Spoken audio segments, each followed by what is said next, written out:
তো hello everyone, এই দেখো আজকে প্যাকেটে করে কি চলে এসেছে আমার হাতে। এটা বাবা দিয়ে গেছে এক্ষুনি। চলো তোমাদের সঙ্গে শেয়ার করি। 3টে বক্স আছে এখানে, 1টা 2টো অ্যান্ড 3টে। তো চলো প্রথম বক্সটার মধ্যে কি আছে তোমাদের সঙ্গে শেয়ার করি। এটা হচ্ছে ভোগের প্রসাদ, ঠিক আছে। আমাদের এখানে কালী পুজো হয়েছিল, বাবা যেখানে স্ট্যান্ডে আড্ডা মারে থাকে সব সময়ের জন্যই, 24 ঘন্টা ওখানে গেলে বাবাকে পেয়ে যাবে। তো ওই জায়গা থেকেই আজকে আমাদের কালীবাড়িতে আর কি, বঙ্কিমপল্লী কালীবাড়িতে, ওখানে আজকে ভোগ দেওয়া হয়েছিল কালী পুজো। তো এই যে বাবা নিয়ে এসছে, এখানে আছে প্রথম পায়েস, এখানে আছে আলুর দম।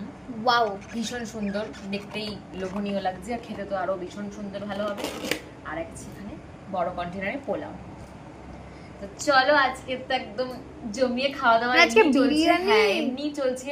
দুপুর থেকে মায়ের হাতে সুস্বাদু বিরিয়ানি, চিকেন বিরিয়ানি, আর রাত্রে এটা পেয়ে গেছি।